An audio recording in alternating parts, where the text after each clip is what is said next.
é uma área da cidade muito Recording importante. is on. É uma área da cidade emblemática, importante. Ela não é apenas um centro histórico, é um centro vivo. E a gente tem um projeto de 30 anos de recuperação do centro, que começou há 30 anos e ele deu muito certo.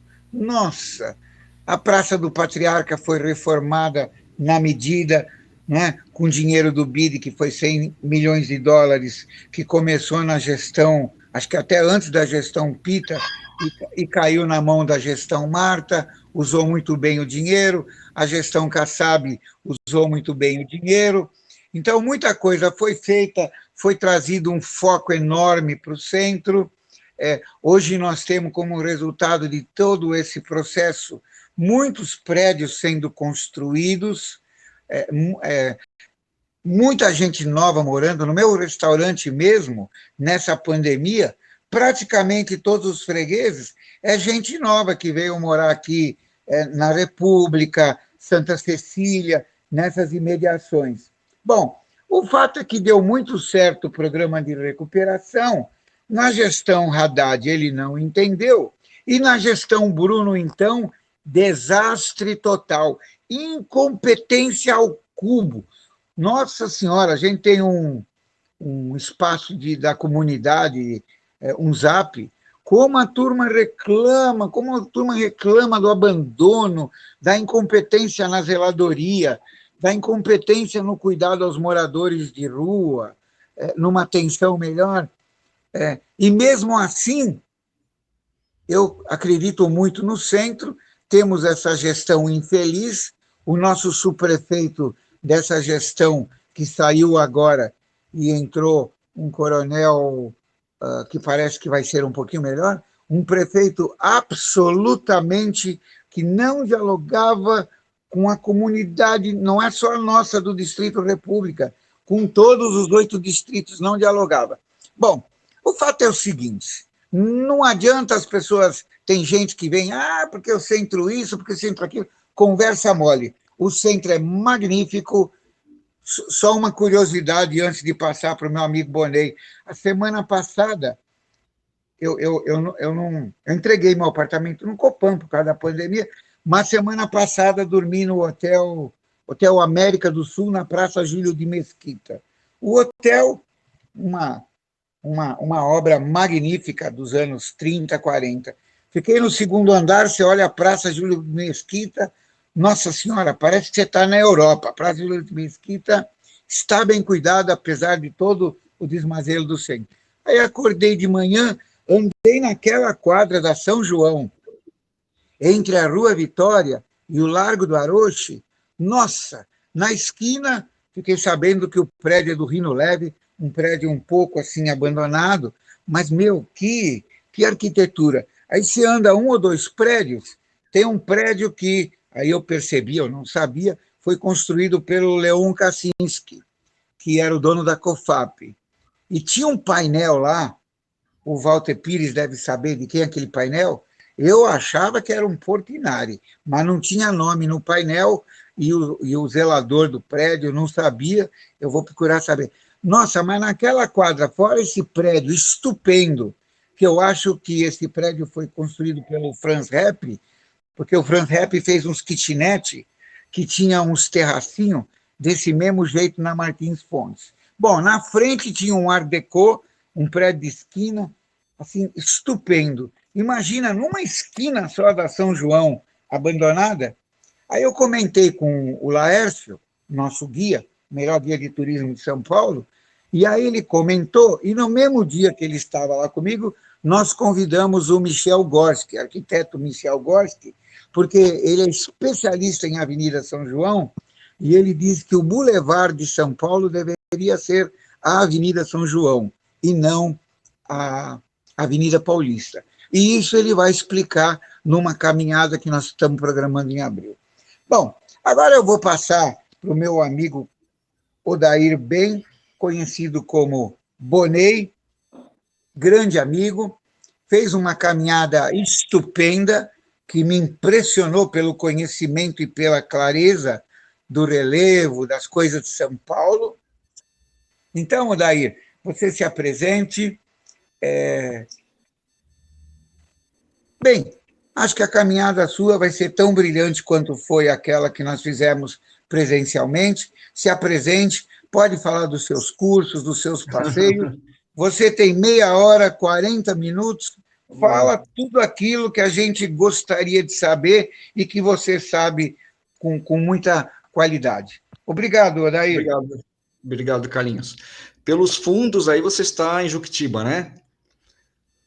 Ah, sim, eu estou aqui em Calcaia do Alto. Se eu andar pelo meio do mato aqui 15 quilômetros, eu saio em Juquitiba. Você está aí no meio do mato, estou vendo já. Boa noite, pessoal. Meu nome é Odair Ben. Meus amigos me conhecem mais como Bonney.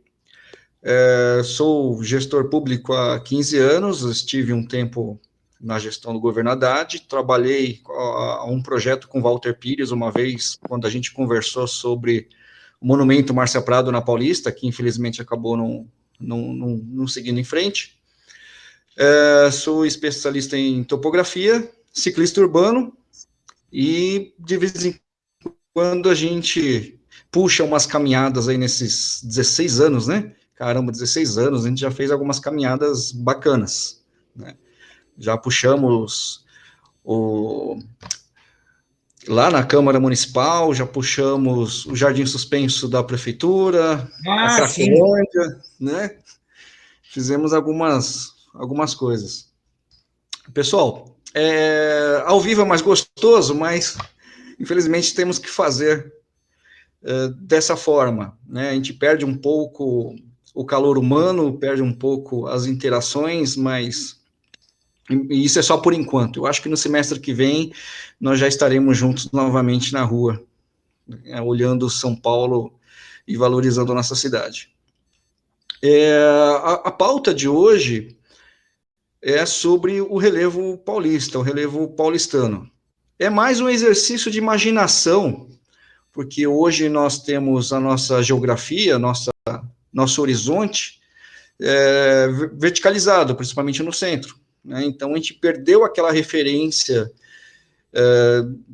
horizontal de 100 anos atrás, aonde víamos no alto da colina, no alto do triângulo, ou um pouco do nosso relevo e até onde a nossa vista alcançava, né? Então a gente vai tentar resgatar isso um pouco. E um pouco desse relevo dá nome a algumas áreas de São Paulo, por exemplo, a Bela Vista. Por que se chama Bela Vista? Tem a ver com relevo. A Rua Boa Vista tem a ver com relevo, o que se enxergava daquele ponto, né?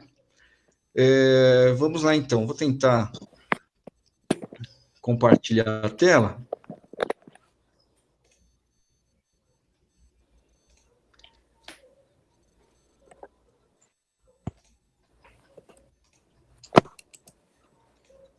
Aí vocês me dizem aí se estão enxergando. Tá aparecendo alguma coisa? Não, Tá aparecendo, Carlinhos? não, Acho que agora tá aparecendo? Carlos? não Ainda estou não. vendo nada. Ainda não. Tá. Vamos ver se agora aparece.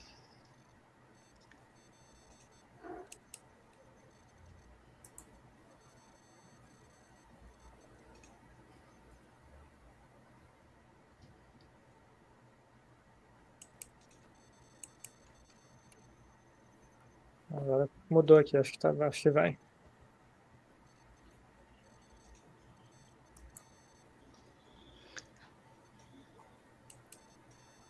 É, E ele agora? quase foi. Ele chegou Chegou, né?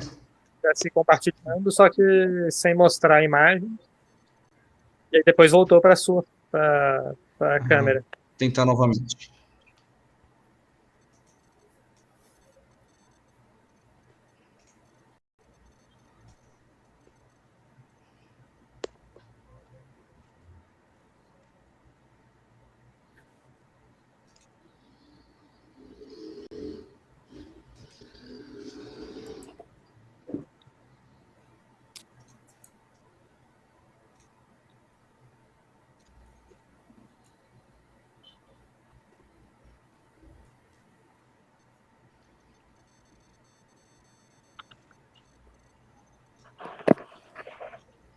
Acho que agora vai.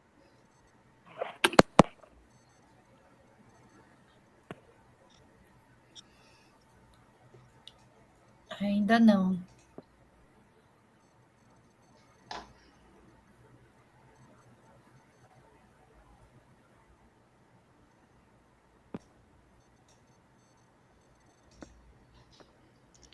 Aí eu vou ficar muito bravo se não for. Então, ontem não, semana passada, a gente fez. A pessoa me mandou a apresentação e eu compartilhei. Aí ela ia Aham. pedindo para passar os slides, né? É uma opção. Se não... Não, tudo bem. Vou tentar novamente aqui.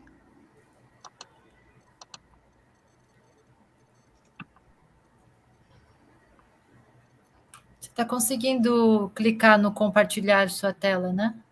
Sim, ele mostra como compartilhando, né? Mas não está chegando para vocês. Geralmente, eu estou tentando aqui também, ó, eu apertando naquela tecla Share, do lado esquerdo, abre um menu, aí coloca a janela do aplicativo, a página Sim. tem que estar aberta no computador também, né? Não pode estar minimizada. Ele até essa fase ele chega. Aí clica em cima dessa miniatura e manda compartilhar. Não sei se dá certo, mas seria o caminho. Até essa fase ele chega. E aí mostra que está compartilhando a tela, mas não vai. Deixa eu tentar novamente.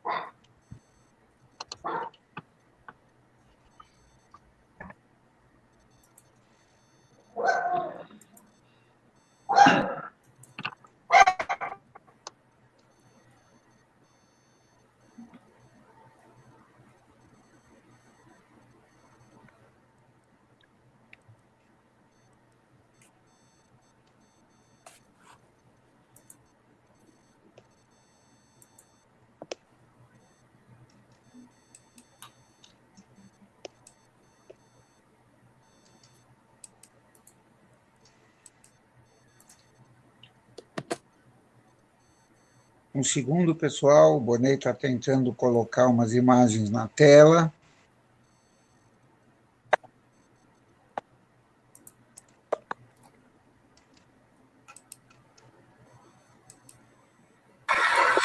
Não tem a ver com a internet?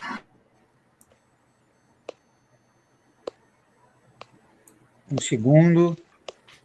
O Bonet está tentando colocar as imagens na tela. Um segundinho, por favor.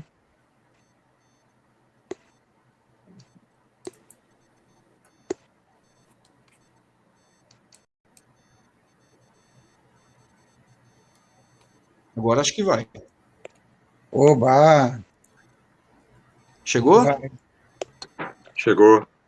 Ah, ótimo. Agora foi. Tá. Nesse exercício de imaginação, vamos tentar chegar aqui no centro de São Paulo. É um simulador de horizonte, simulador de relevo. Então, vamos tentar simular aqui dentro do triângulo.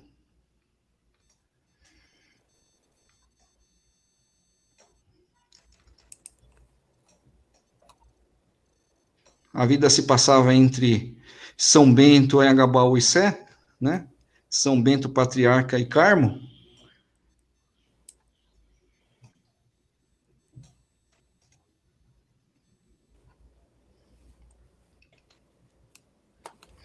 Então, no meio do triângulo, olhando aqui para a Zona Leste, nós víamos algumas coisas no horizonte, né? Então, por exemplo, na Zona Leste, São Paulo, o município de São Paulo tem 3 pontos culminantes.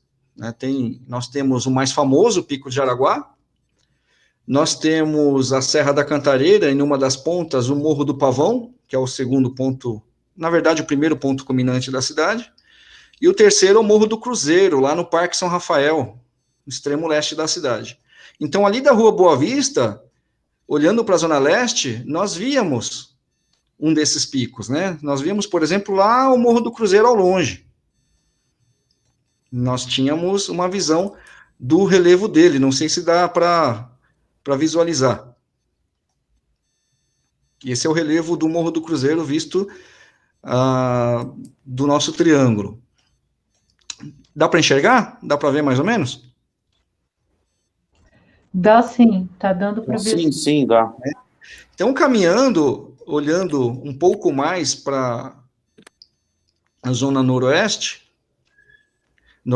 né, nós tínhamos uma visão de Mogi das Cruzes, dava para enxergar, olha só, o Morro do Urubu, o Pico do Urubu, lá na serra da, se eu não me engano, Itapeti ou Itapetinga, lá em Mogi, nós tínhamos a visão do Morro do Urubu. Isso se subia, hoje em dia ainda se subia em alguns edifícios, como o Grande São Paulo, com aquele prédio na Libra Badaró, tem um mirante lá em cima, dá para enxergar bem ainda esse horizonte, né? Principalmente no inverno, quando as partículas de poluição estão mais próximas do solo, e aí fica, lá em cima fica um pouco, com a atmosfera um pouco mais limpa, e aí dá para enxergar melhor um pouco desse horizonte. Então, olha que interessante, no mesmo ponto da Boa Vista, que a gente enxergava o Morro do Cruzeiro lá no extremo leste, mais um pouquinho perto a nordeste, a gente já enxergava a Serra de Itapeti, lá no Pico do Urubu, em Mogi, né? Eu acho que estamos distante, mais ou menos, 45 quilômetros do centro, em linha reta. Então, olhando um pouco mais para cima, mais a nordeste, nós tínhamos a imagem do Pico do Gil. O Pico do Gil é o ponto culminante da área metropolitana da cidade. Ele tem mais ou menos uns 1.400 metros de altitude, fica ali em Guarulhos, meio escondidinho do lado esquerdo da Serra de Itaberaba, né?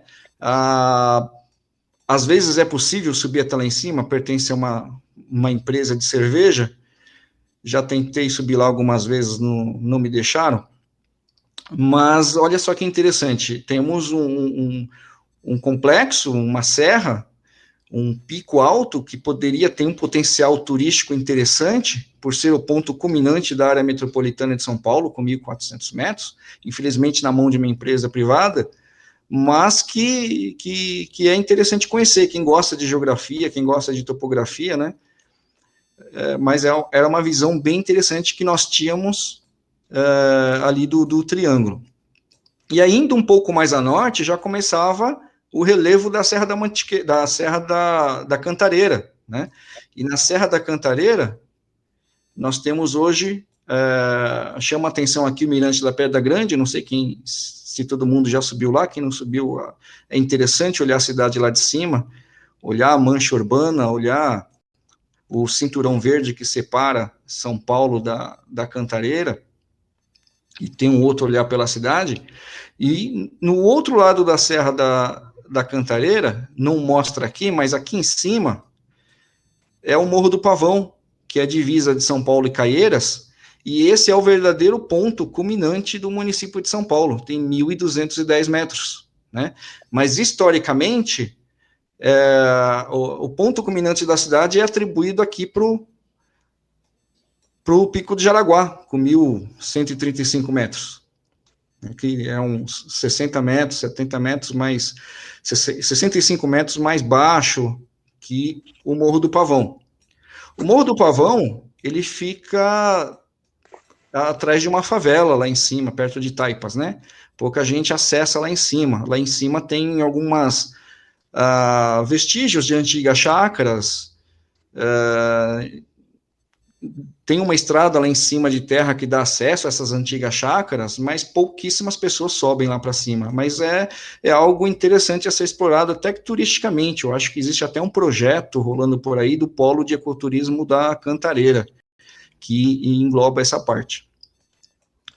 Então, e um pouco mais do lado esquerdo, quase sumindo, aqui é a região da Paulista, né, o Alto da Paulista ali em cima, a Serra do Caaguaçu, né, como era conhecida a Paulista, Serra do Caaguaçu, e ainda dava para ver uma pontinha do Morro do Vuturuna, que é lá perto, acho que Pirapora do Bom Jesus, né? Então, a nossa vista do Planalto se via aí, deixa eu ver aqui a distância do Voturuna, a Voturuna está 40 quilômetros, a gente se via aí tranquilamente distâncias longínquas, né? E aí, indo um pouco mais para a zona sul, nós temos algumas pontas, por exemplo, essa ponta aqui é uma serra que fica no Vale do Ribeira, no alto do Vale do Ribeira, chamada Serra do Itatins, que dava para ver do centro da cidade. Então, era uma época onde nós tínhamos uma região, uma visão do horizonte, né, que hoje está escondida atrás dos prédios, atrás dos morros, atrás do concreto. Eu vou dar um pulo aqui no Pico de Jaraguá. Vamos ver aqui no Pico de Jaraguá. Vamos subir até o Pico de Jaraguá para ver como que era o horizonte do Pico de Jaraguá, que a gente poderia ter tido, né, se estivesse lá 100 anos atrás no Pico de Jaraguá. Vamos dar uma olhada? Então, subindo aqui no Pico de Jaraguá, nós tínhamos essa visão da cidade. Olha quantas serras, quantas montanhas, quantos picos nós tínhamos visão. Então, por exemplo, deixa eu ver um lugar bem longe aqui, Pico do Diamante, lá em Campos de Jordão, distância de 150 quilômetros, Pico de São Domingos, lá no sul de Minas, distância de 120 quilômetros, né? A Pedra Grande aqui de Atibaia, do lado da Pedra Grande de Atibaia, aquele Pedra do Cume, lá em Extrema, distante mais ou menos 70 quilômetros da cidade. Então, nós tínhamos uma visão bem interessante de tudo que acontece. Não era à toa que o Tibiriçá escolheu esse planalto, esse lugar da cidade, né? Tinha uma visão privilegiada de todos esses morros, de todas essas montanhas. E, ao contrário do que se imagina, os índios tinham uma orientação geográfica muito boa. Tinha toda uma rede de caminhos que interligava o país, principalmente através dos piabirus, né? E eles sabiam, mesmo que de forma não escrita, de forma oral, né? E transmitiam esses mapas de forma oral para outros indígenas, e inclusive para os portugueses, quase que de forma tão ou mais precisa do que os próprios portugueses tinham da região, né? E isso era quase que do país inteiro. Eles sabiam onde estava cada referência geográfica, onde que estava cada morro, cada local, e o que existia no entorno, e passava essas coordenadas. Rios e morros, todos esses relevos, né, eram conhecidos e reconhecidos por quem morava aqui. Então, Morro do Sabó, não sei se alguém já chegou aí até lá, poxa, 40 quilômetros de distância, e você enxergava todo um relevo. E esse exercício de imaginação, de tentar enxergar o relevo da cidade, o entorno da cidade, hoje em dia é um pouco mais difícil. Ainda a gente consegue subir no Pico de Jaraguá e tentar olhar, tentar ver até onde a vista alcança. Quando a atmosfera permite, a gente consegue enxergar ainda esses picos de 100 quilômetros de distância, né? Mas não é sempre, não é todo dia. Então era isso que eu queria conversar com vocês, mostrar e conversar um pouco sobre esse relevo, sobre esses picos. Nós temos no município de São Paulo, aqui no entorno da cidade, deixa eu ver se eu acho aqui, eu fiz uma listinha, dos 10 pontos mais altos da cidade. Então, nós começamos com o Pico do Gil, lá em Guarulhos, com 1.438 metros, fechado para visitação, infelizmente. Nós temos na área metropolitana ainda a Serra do Japi, que tem 1.250 metros. O Morro do Pavão, que fica dentro do município de São Paulo, com Caieiras, ali na Serra da Cantareira, tem 1.250 metros.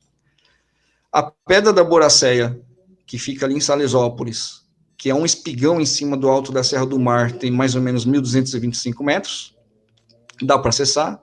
O Pico do Olho d'Água, em Mariporã, tem uma visão bonita lá de cima, de 1.168 metros, dá para chegar até com carro. O Pico do Urubu, em Mogi, tem 1.152 metros, dá para chegar até com carro, então dá para ter uma visão privilegiada lá de cima. O próprio Pico de Jaraguá, que nem todo paulistano subiu, e vale a pena subir, vale a pena conhecer, vale a pena tentar enxergar o horizonte da cidade. A Pedra Grande da Quatinga, que fica em Paranapiacaba, já no alto da serra, tem 1.130 metros. É uma trilha pequena, dá para subir, eu acho que o Carlos já subiu lá. A Pedra Grande da Cantareira, que a maioria aqui já foi, já conhece, já explorou, tem 1.010 metros de altitude, dá para ver a cidade quase que inteira. E o Morro do Cruzeiro, que fica ali no extremo leste da cidade, tem mais ou menos 990 metros. E é interessante conhecer, é interessante vislumbrar os pontos de vista, diversos pontos de vista da cidade através desses picos. Carlinhos? Oi? Você quer falar Pode alguma coisa? Esse Morro do Cruzeiro, ele dá para subir, ô Bonei? O Morro do Cruzeiro, ele dá para subir sim, deixa eu achar ele aqui na Zona Leste. O Morro do Cruzeiro, ele dá para subir, não é recomendado subir sozinho, porque é uma área de risco social, né? Então, tem algumas complicações, mas com pessoas da região dá para subir, com tranquilidade. A periferia da cidade, infelizmente, ela, em boa parte, ela tem alguns riscos sociais, né? E que, às vezes, dificulta a visitação. Eu trabalhei alguns anos na implantação do Polo de Ecoturismo de São Paulo, que fica em Parelheiros, e uma das maiores dificuldades era justamente o nome de Parelheiros no projeto, né? Onde as pessoas associavam com criminalidade, com desova de corpos, com local de difícil acesso, e quando nós implantamos o polo, a gente resolveu suprimir o nome e deixar apenas o nome Polo de Ecoturismo de São Paulo, que na verdade não é só Parelheiros, né? É Marcilac, é Bororé, é Grajaú, faz divisa com o Polo do Capivari, ali em São Bernardo do Campo, né? É uma região riquíssima de cachoeiras, riquíssimas de trilhas, aldeias, turismo ecológico, náutico, e que isso acabou dando certo, né? Infelizmente, alguns nomes carregam a história, né? E quando a gente tenta, e mesmo conseguindo mudar a história, mesmo conseguindo mudar o presente, às vezes a história fica muito carregada. É uma outra região que eu recomendo a visita de todos, principalmente nas trilhas ecológicas, na agricultura familiar, que é a região de Parelheiros. Fala, Carlinhos. Sim, e que nós já fomos, né, Carlinhos, cair lá na represa, né, dar uma volta lá na represa, dar uma volta em alguns pontos ali daquela região, né? Odair, André Bogdan. Ô, André, meu querido montanhista do Agulhas Negras. Sim, irmão, existe algum pico aqui na região de Guarulhos, divisa de Guarulhos, que tem voo livre, esporte de voo livre, essas coisas? Ou algum outro aqui na cidade? Olha, de voo livre na região aqui de Guarulhos, mesmo que tenha, eu acho que nem permitiriam, né, por causa do aeroporto. Sim. Né? Mas em Mariporã, às vezes tem, mas o ponto de voo livre mais próximo de São Paulo é o de Atibaia, da Pedra Grande de Atibaia. Tá. Né? Lá tem escolas, tem uma pista de pouso de paraglider, de asa delta, e existem cursos e existem práticas turísticas também. Bacana. E você tem algum material que você possa disponibilizar sobre essas cachoeiras, o que é acessível ou não? Do polo de ecoturismo, tenho. Apesar que a Zona Norte também, né, na Cantareira também tem algumas cachoeiras dentro do parque da Cantareira, lá no núcleo do Cabo Sul, no núcleo Engordador e no núcleo ali do Horto. Nesses 3 núcleos do Parque Estadual da Cantareira contém cachoeiras abertas à visitação. Sim, e é fácil, dá para chegar de ônibus. E a gente tem que lembrar também que algumas, como a gente fez aquela escalaminhada, algumas são muito hard, né, cara? Tem tipos de níveis, né? Essa coisa que... No entorno de São Paulo, não. No entorno de São Paulo são todas bem levinhas, assim. Talvez a mais difíceis, assim, seria o Pico de Araguá. Oi, Tá. Carlinhos. Chamou, Carlos? Diga, Carlos.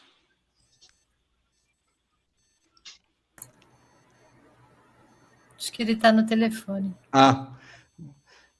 Mais alguém quer comentar alguma coisa? É bem diferente, né, essas apresentações virtuais, né?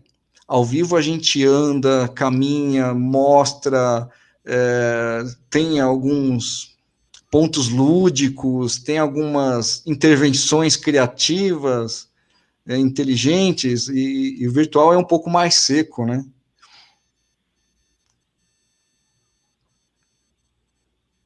Mas bem proveitoso, viu, Odair? Bem proveitoso. A mensagem que eu quero passar é tentar, quando a gente caminha pela cidade, tentar ver além do horizonte cinza, além do horizonte de concreto, tentar imaginar como que era o relevo. Depois eu vou passar o link dessa aplicação aqui para vocês, para que vocês explorem e deem uma olhada também. É uma ferramenta fácil de usar, você escolhe a cidade e no entorno dessa cidade vai te mostrando horizontes, e aí você vai migrando de montanha a montanha, né, olhando esse horizonte no entorno, e pode utilizar isso para conhecer novos lugares ou para exercitar a visão do relevo da nossa cidade. Uma coisa engraçada, desculpa cortar quem for falar aí, você comparar esses 1000, a gente, aqui no centro a gente está a que altitude, mais ou menos? A Praça da Sé, 740 metros. A Paulista, mais ou menos uns 810. Então, aí no você alto... pega a Pedra da Gávea, quantos metros de altura tem? A Pedra da Gávea eu não me lembro, mas eu acho que é... 9 metros, eu acho. Quanto? 909 metros, eu 909? acho. 909? A Cantareira é mais alta, né? Cantareira é mais alta. Sim, mas é a comparação, né? A gente vê que a gente está em cima de um comparativo, vamos dizer assim, né? A gente se esquece que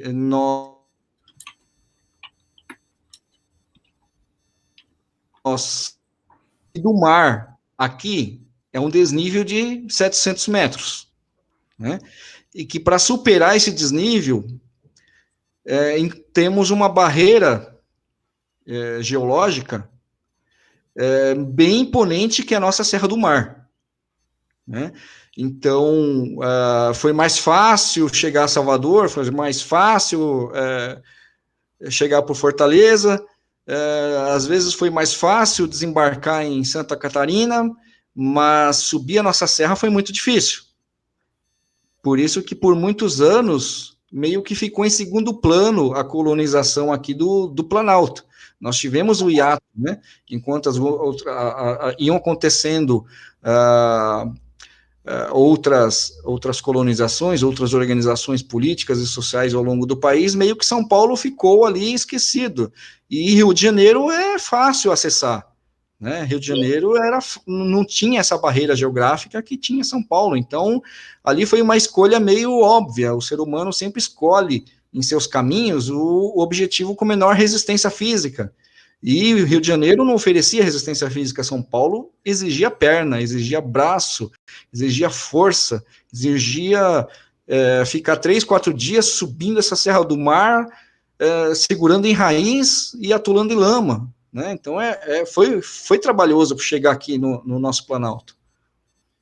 Ó, corrigindo, 842 metros e é o maior monolito à beira-mar do mundo, Pedra da Gávea. Dizem que os fenícios estiveram lá, né? Mas essa história é boa. Mas São Paulo tem, a gente fala de Rio, mas São Paulo tem suas belezas. São Paulo, pouca gente imagina, mas no estado de São Paulo tem mais ou menos uns 200 pontos culminantes, né? Eu não digo montanha, porque montanha tem alguns conceitos técnicos de caracterização, né? O que é morro, o que é montanha, o IBGE diz uma coisa, os montanhistas dizem outra, né? Então é preferível falar em pontos culminantes, que são os pontos altos, são as pontas de morro, digamos assim, as pontas de montanha, o relevo mais alto daquela região, o pico, né? A gente costuma falar pico, né? Então são os 200 picos que existem no estado de São Paulo, inclusive a quarta maior montanha do Brasil fica no estado de São Paulo, que é Pedra da Mina, né? São 14 horas de caminhada exaustiva para chegar no cume, e é maravilhoso, né? Então, quem gosta lá é 2.798 metros, 2.800. 2.800 e dá para brincar. É um pouquinho mais alto que o Agulhas que você subiu comigo, né? O Agulhas é mais ou menos uns 2.790, né? Uns 8 metros a mais. Só 8 metros a mais. Mas, assim, o processo lúdico, eu imaginei pegar e colocar ali em Cubatão. Aquela muralha de verde que a gente vê andando pela Piaçaguera e tudo mais, descendo, vindo de Santos para São Paulo. Sim. Aquilo ali, ela é mais alta que aquela muralha verde. É um lúdico. Verdade. O cume, digamos assim, da nossa Serra do Mar, ela chega a quase 1.250 metros em alguns pontos, né? E é um paredão. Romper esse desnível a pé dentro de uma selva, ainda hoje, por estradas, né? Ainda é difícil, pelas trilhas abertas, ainda é difícil romper isso. Imagina 500 anos atrás, né?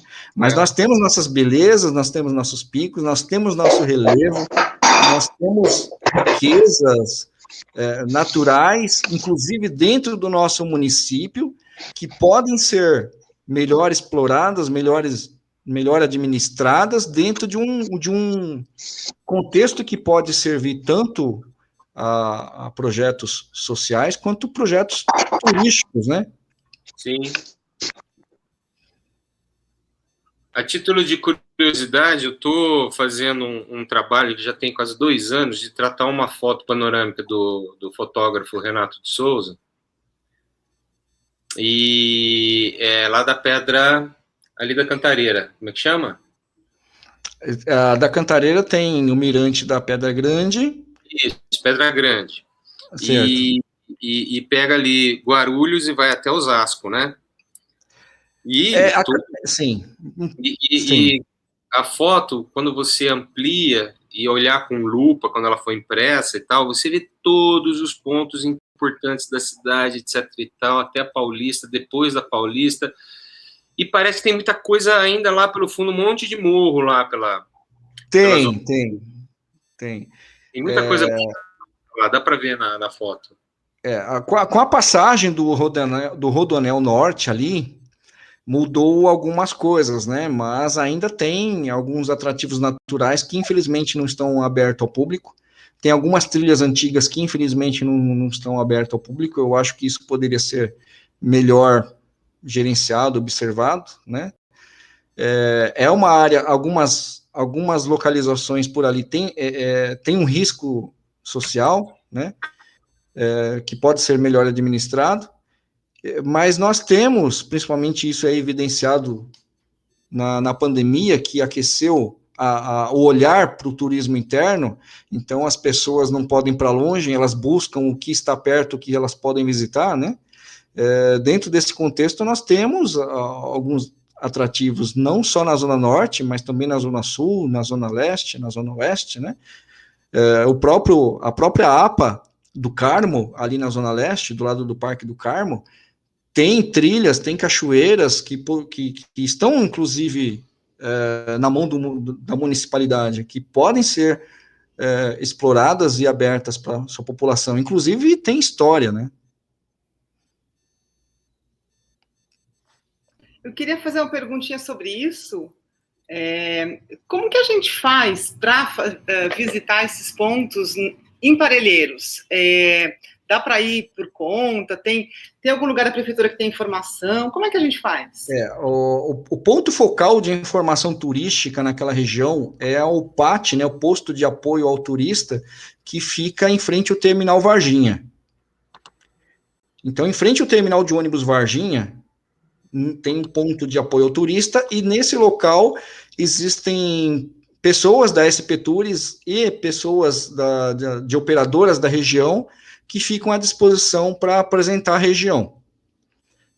E isso é constante? A gente pode ir lá, quer dizer, não provavelmente a semana que vem, mas em outro momento a gente pode ir lá direto, que vai ter a estrutura sempre lá? Sim. Eu vou passar depois um site do Polo de Ecoturismo de Parelheiros, onde também mostram mais algumas coisas. Então, apiários, borboletários, né, trilhas, cachoeiras, passeios de rafting, de bote, né, turismo em áreas indígenas, turismo religioso, cavalgadas, rotas de cicloturismo pela região, e algumas coisas, muitas coisas ligadas à história, que ali tem dois focos de história muito forte, que às vezes a gente costuma esquecer, que tem a ver com a imigração alemã e a imigração japonesa, que passaram pela região e deixaram marcas, né? Mas eu vou passar o site depois, de Parelheiros. Legal.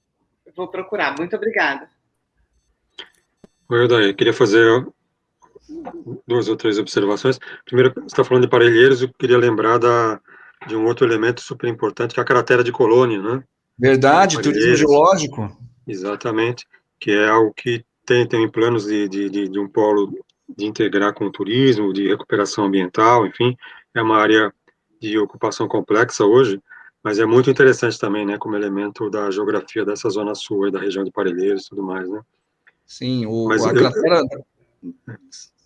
Pode falar, a cratera da Colônia, ela tem várias coisas interessantes em como ela foi utilizada para fins de densidade urbana, a importância geológica dela, ou seja, é a cratera de meteoro mais próxima de um núcleo urbano do mundo, né? Sim. Então tem um valor científico envolvido, tem um valor acadêmico envolvido ali, né? Existe um mirante, do lado da cratera da Colônia tem um local que é um criador de canário, que é o maior centro de criação de canário da América Latina, que exporta para o mundo inteiro, né, e faz vários cruzamentos genéticos com canário, e às vezes eles abrem ao público para visitar. Então tem muita coisa escondida naquela região, escondida de nós, porque é natural que a gente desconheça o nosso próprio quintal, e isso é em qualquer lugar do mundo, né? A própria cratera, o próprio quintal, a própria cratera ficou muito tempo desconhecida, né? Até porque ela é de difícil percepção. Se você não sabe que é uma cratera, você não quando alguém pensa em cratera, pensa em alguma coisa muito bem definida, enquanto impacto, desenho, mas ela já tem milhões de anos, ela foi perdendo esse impacto direto, né? Então ela tem que ser entendida e compreendida como uma cratera. Muito legal. Verdade. Né? Então é uma região rica que representa 25% do território de São Paulo, cheio de atrativos naturais, turísticos, históricos, que vale a pena explorar, vale a pena conhecer. E todo esse trabalho de implantação do polo permitiu que a região fosse um pouco mais conhecida e recebesse mais investimentos do poder público, não só municipal, mas estadual e até federal, que colocou aquela região no mapa, até porque a vocação dela é essa, é o agronegócio, digamos, no agronegócio não, mas é o turismo, né, e a agroecologia, né? O ecoturismo e a agroecologia. Então, não tem uma outra vocação para aquela região. Não dá para colocar uma indústria de automóveis, uma indústria de madeira, não dá para colocar fábricas, né? Então, é uma região que nasceu dentro desse contexto e vai ficar dentro desse contexto, até porque é uma região inserida dentro de várias leis de proteção ambiental. Não tem como fugir muito disso. Tem conflitos, mas, em geral, tem uma legislação bastante coerente de proteção, né? Mas eu só queria comentar também rapidamente, não quero me incomodar, quando você está falando de Rio de Janeiro, São Paulo, né, é uma coisa que a gente sempre comenta um pouco no patrimônio, quando vai tentar entender um pouco a configuração da cidade de São Paulo, como ela nasceu, como ela cresceu, né? A gente fala assim, a gente pensa Rio de Janeiro, Vitória, Salvador, Recife, São Luís, enfim, Belém, são todas capitais ou grandes cidades que desenvolveram no litoral, porque evidentemente era o meio de conexão, né, com o Reino, com Portugal, com a Europa, e com os outros países, era a navegação. No caso, nós temos Santos, né, que é um porto importante, Santos São Vicente, mas ele é uma faixa litorânea muito estreita. Então, a gente sempre brinca que Santos e São Paulo teriam sido uma mesma cidade se não tivesse tido essa barreira enorme, né, natural, geográfica, que acabou gerando uma configuração. E aí seria interessante, assim, nessa visão que você fez, né, do relevo, a gente observar como essas barreiras foram sendo vencidas, né, inicialmente para aqueles caminhos dos indígenas que você falou, os Piabirus, e como esses caminhos abriram também, de certo modo, o mesmo trajeto para as ferrovias, inicialmente, para as rodovias, né, como isso realmente é uma relação muito forte com o relevo e as suas reentrâncias, enfim, é muito interessante essa visão que você está procurando transmitir.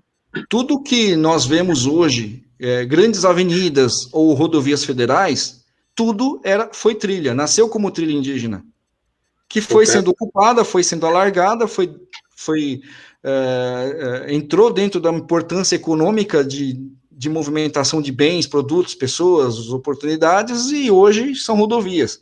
Mas falando sobre a barreira geográfica da Serra de Paranapiacaba, olha que interessante, era mais fácil você chegar de navio até Paraty ou até Angra dos Reis, pegar um cavalo ou subir a pé, atravessar o Vale do Paraíba e chegar em São Paulo, do que subir a Serra de Paranapiacaba. Não se arriscava. Quem subia era bandeirante, era doido, era gente, filho de índio, era gente do mato, né?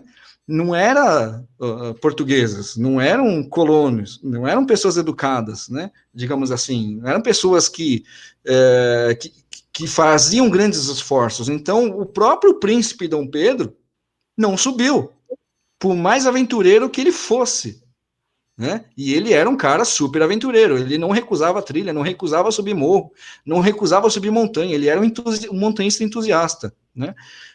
E mesmo ele preferiu descer lá em Angra, naquela região de Paraty, subir a cavalo, onde hoje é conhecido aquele caminho do Imperador, vir pelo Vale do Paraíba e chegar em São Paulo, até o Ipiranga, né? É bem interessante. Curiosidade, Bunei e Walter Pires, quando você digita no Google e bate Google Maps, a cratera da colônia não existe. Dá lá, Google Maps não encontra a cratera da colônia no Google Maps. É uma pena, né? Fica no extremo sul, né? Tenta colocar a cratera de Parelheiros, pode ser até que apareça, mas ela chama de colônia porque exatamente está do lado do bairro da colônia. Referiu exatamente que é o núcleo de colônia dos alemães, que também tem uma coisa muito interessante, que é o cemitério protestante, né? Pequeno cemitério que é muito interessante dessa... Sim, muitas vezes as pessoas se referem ao cemitério da Consolação como o cemitério mais velho em funcionamento da cidade, né? Mas o cemitério da colônia, ele é mais velho que o da Consolação. Eu só não sei se ele ainda está em atividade, mas ele é mais velho que o da Consolação. Tá, sim. Ele foi até tombado pelo patrimônio, ele tem uma parte antiga que está preservada e uma parte nova, enfim, é um cemitério muito pequeno, né? Ou seja, dá para dizer que é o cemitério mais velho da cidade em funcionamento. Provavelmente, sim. Eu queria comentar uma outra coisa que eu achei... Uma coisa que eu comentei rapidamente e que eu achei interessante, essa visão assim, dos vários dos vários elementos, uma espécie de roteiro, né, que você estava propondo até, de vários, esses picos mais altos em volta da cidade, mas eu me lembrei de um projeto que foi pensado lá no Departamento de Patrimônio Histórico, nos anos 80, eu acho, 70, 80, que acabou, acho que não acontecendo, mas que era uma coisa bem interessante, que era chegar num ponto meio intermediário, né, de elevações da cidade. Alguns geógrafos tratam muito disso, o professor Aziz Absabre e outros, né, trabalham com essas colinas que são intermediárias em relação aos picos, que era um roteiro que pegava alguns pontos, que era o bairro da Penha, que é uma colina muito alta, o Alto de Santana, onde tem aquele mirante, o Sítio Morrinhos, que é o mirante ali da prefeitura, onde tem o Centro de Arqueologia hoje, a Freguesia do Ó, e aquele relógio que tem na beira do Pinheiros, que é o Jaguaré. Então, ali, a ideia era fazer uma espécie de circuito turístico com ônibus, que você iria parando nesses lugares e tendo visadas do bairro para em direção ao centro, ou enfim, qualquer direção que fosse, né? Mas e é bem interessante isso, hein? É muito interessante isso. Eu nunca fui feito. Dá para resgatar isso. Opa, sem dúvida. O DPH, ele tem muito material, muita memória, muito material histórico. Aliás, eu peço até que, Walter, você faça um pouco de publicidade do museu da cidade. Sim, sim. Né? Aliás, amanhã vai ter um debate, não sei se a Violeta Cobruz está aqui ainda no grupo, mas eu recebi dela podemos divulgar depois, amanhã vai ter um debate, vai ter uma espécie de lançamento virtual de um livro sobre o Jaraguá, né? E vai haver um debate muito interessante, eu vou passar depois o link, talvez, que tem tudo a ver com essa conversa de hoje aí, tua, foi uma coincidência muito feliz, assim, né? Falar da cidade, do relevo, e amanhã vai ter uma discussão, acho que mais específica, um pouco mais específica do Jaraguá, né? Mas, e o livro foi lançado pelo Museu da Cidade, pelo Departamento de Museus da Prefeitura, que fazia parte do antigo DPH, né? Então, é uma iniciativa bem legal, né? Eu vou colocar aqui o link depois, para vocês tentarem. Sim. Tá? Muito bom. Obrigado pela palestra, legal. Obrigado você, Walter. É isso, Carlinhos. Se ninguém tiver mais pergunta, muito obrigado. Eu fiz uma pergunta no chat. Eu não vi. Eu repito aqui. Pedi para você contar um caos curioso de algum episódio que você levando gente em algum dos picos, algum turista. Algum caso, assim, de avistamento de algum animal? Sim. Uma coisa curiosa, assim. Não, mas uma coisa, assim, que te marcou, sei lá. Avistamento, o momento que a gente entra em contato, está no ambiente natural, em grupos é mais difícil. Avistamentos em grupo é mais aves, né? Felinos é impossível, quase. Eles te olham, mas você não sabe onde eles estão. Agora, sozinho, é muito mais fácil você ter esses encontros, né? Você pode ter encontros com as pegadas, com os pelos, com as fezes, né? Com as marcas que eles deixam, mas também pode ter pegada de cruzar o caminho mesmo. Isso já aconteceu algumas vezes, com parda, com pintada, com maracajá, jaguatirica e esqueci o nome de um gato preto que esqueci o nome. Já aconteceram alguns cruzamentos, né, mas é bem interessante. É mais fácil cruzar com cobra, viu, do que com felinos. Cruzamentos com queixada, com cateto, com veado, né? São um pouco comuns também quando você anda sozinho. Agora, em grupo é mais difícil. Então, montar um grupo para fazer avistamento na Serra do Mar ou nas montanhas é mais difícil. Vai, no máximo, ver vegetação e aves. Né? Agora, a vida, a não ser que você passe a noite, né? Que você acampe e dê uma volta na floresta. Aí você tem contatos com outros seres. Né? Mais com macacos, com cutias, tatu. Mas é bem interessante.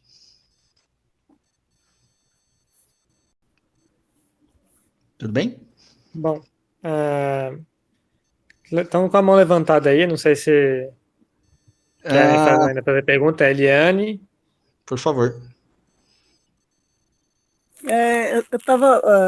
Achei muito bacana a palestra e eu queria comentar sobre que você falou de parelheiros, que lembra essas zonas de risco e tal. Realmente foi acertado o fato de tirar isso daí, porque eu mesmo fiz esse passeio inclusive na cratera aí de Colômbia, e nesse local que você indicou aí, que é lá agora eu não me lembro da estação, você pega uma jardineira, então é muito Sim, a bacana. Varginha, na estação Varginha tem a jardineira, Isso. verdade. Então, e foi, nossa, achei maravilhoso. Uma descoberta, realmente né? a gente tem essa ideia assim, que os índios, assim, e tem muitos lugares, assim, que a gente realmente não conhece o nosso quintal, e quando a gente, que nem esse, através desse passeio e outras, assim, informações, a gente conhece e fica encantada com tudo isso, né? Então, É meio que um eu mundo fui de paralelo. metrô e ônibus, então deu super bem para fazer esse passeio. Bem lembrado, ali no posto de atendimento ao turista, tem uma programação com ônibus jardineira, né? O pessoal de mais idade, assim, que nem eu, assim, sabe que é uma jardineira, né? E aí tem alguns roteiros diferenciados, tem vários roteiros com essas jardineiras, por cachoeiras, por templos, por fazendas, né? Por alguns lugares, por áreas indígenas, que é bem interessante conhecer. Tem uns lugares lá, que nem foi o nosso caso, compramos pão feitinho na hora, doce, essas coisas, né? E falando, eu sou da Zona Norte, então sobre a Cantareira tem um núcleo das Águas Claras também, que é muito bacana. Sim. Além desse que você comentou, então é muito bacana isso daí. É só isso. É verdade. É o núcleo do Horto, Águas Claras, Engordador e Cabuçu. Esses 4 núcleos da Cantareira possuem trilhas e acho que uns 3 possuem cachoeiras abertas ao público. É bem interessante. Então, quem não foi, aproveita para ir, porque é muito bacana tudo isso aí que você comentou ainda. E foi bacana que um assunto de relevo trouxe tantas coisas assim presentes. Achei muito bacana isso daí. Bonei, eu queria então agradecer você, não por hoje, mas por aquela memorável visita que nós fizemos ao jardim. Nossa, aquilo foi uma loucura. Pois é, você falou que só podia ir 100 pessoas e apareceram quase 500 pessoas. Poxa vida, o jogo que eu combinei com você foi um e na hora você fez outro jogo. Não, era 6, 10 nada. pessoas, apareceram 500. E aquela senhora que era chefe do cerimonial, como é que era o nome dela? A Cecília. Cecília. Sim, ela foi muito simpática, todo mundo subiu, e foi uma experiência que o prefeito, não é, por provocação sua, acabou abrindo aquele espaço para visitação. Era um teste. Era um teste de roteiro com 10 pessoas. Para 10 pessoas e foi 500. Quase que mela o negócio. Não, mas então o que eu quero dizer da importância de a gente ter os espaços emblemáticos. De ocupar, verdade, de provocar. Acessíveis. E até eu queria falar para o Walter Pires, então, que esse passeio que ele imagina que possa ser feito de ônibus, que se ele tiver essa disponibilidade de planejar, eu, como empresário, eu bancaria esse passeio experimental. Provavelmente um ônibus vai 20, 25 pessoas. A situação econômica não está fácil, os restaurantes estão todos deficitários, né? O movimento dos restaurantes hoje está em torno de 20% a 30% do que era, portanto, dando prejuízo.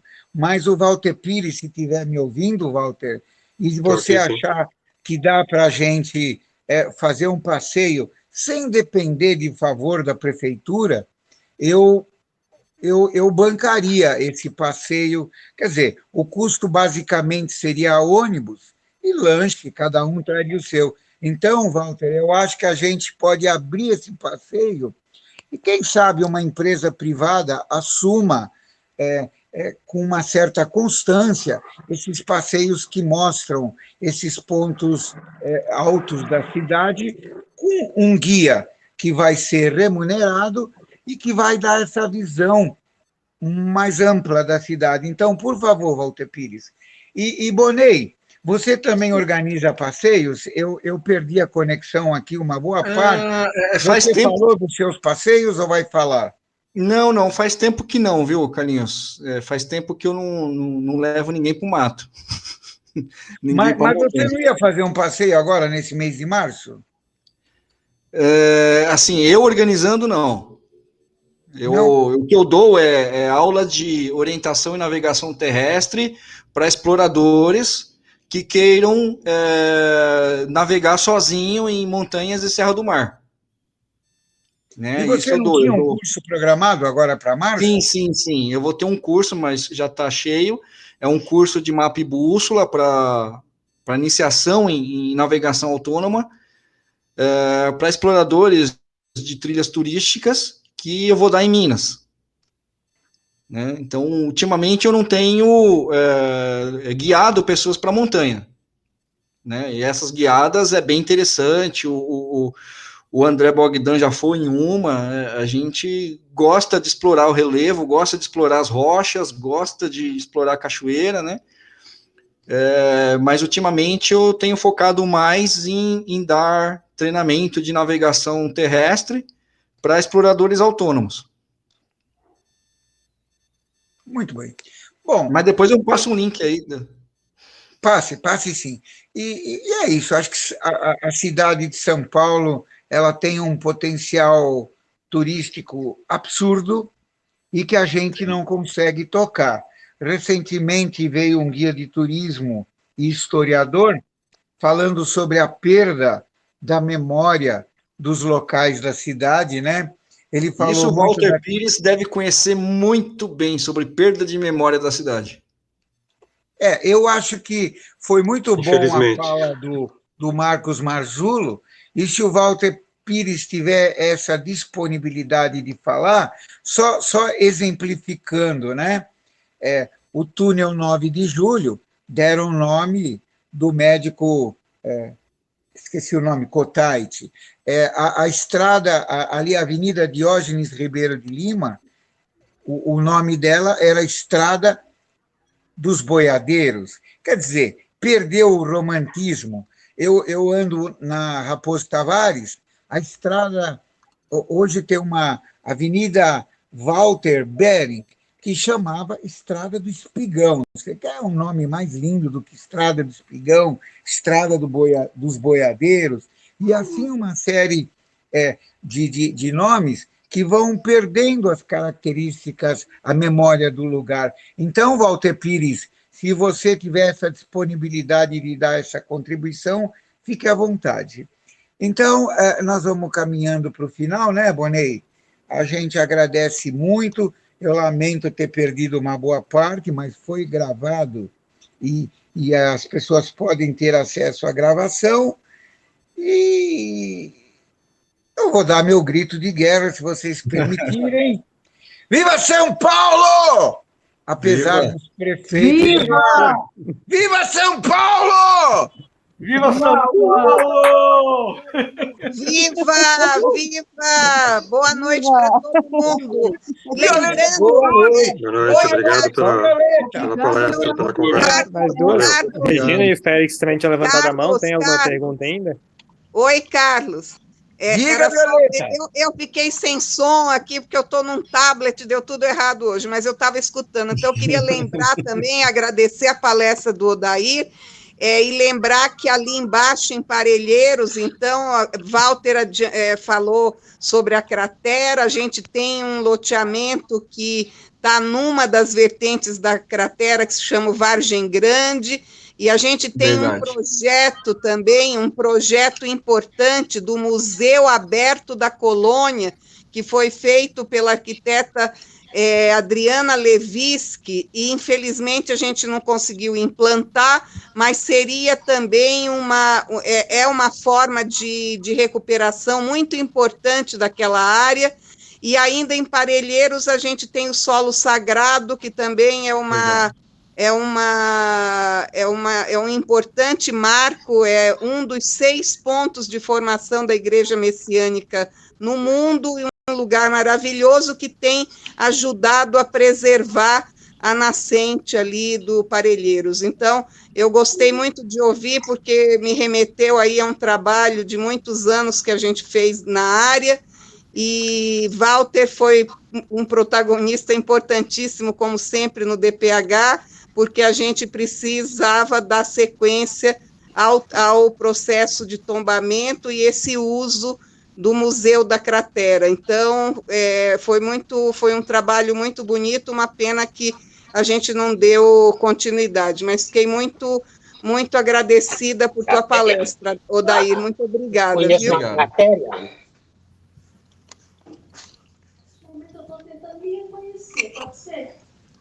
Bem, boa noite para todos. Boa noite. Obrigado. Boa noite. Tem mais alguém com alguma questão? Alguma colocação? Boa noite. Boni, Félix. Fala, meu camarada. Oi, Félix. Tudo bom? Tudo jóia. Não, Lembrando Félix Villeneuve, não, né? Ele mesmo. É o Félix Villeneuve. Ô, Félix, tudo bom? Prazer então, te ver. Lembrando aí de uma caminhada nossa do começo desse século, lá em Parelheiros, linha do trem. Uma pequena visita. A pior caminhada da minha vida. A pior caminhada da minha vida. Não é culpa minha, hein, meu? Foi 180 quilômetros em 4 dias por linha férrea. Nossa Senhora. Não foi culpa minha ser a pior caminhada. Faltou condicionamento. Você me salvou do início ao fim, mas é maravilhoso.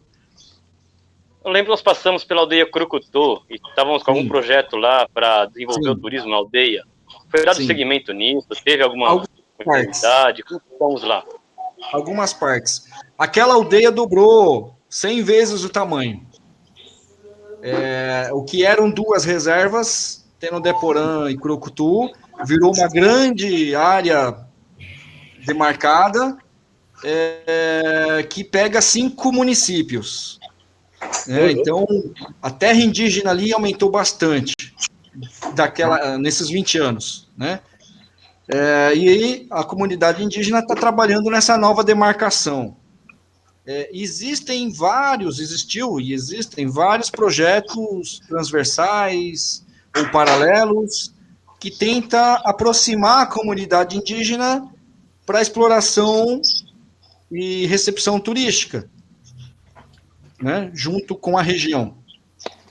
E quem está à frente disso, eu acho que é uma comissão capitaneada pela FUNAI, que junta todas as lideranças indígenas com o entorno. Algumas coisas aconteceram, por exemplo, eles têm a Selva SP na região, que explora a canoagem no rio Capivari e algumas trilhas dentro de áreas indígenas, com acompanhamento da comunidade indígena, com permissão, seria uma concessão, né?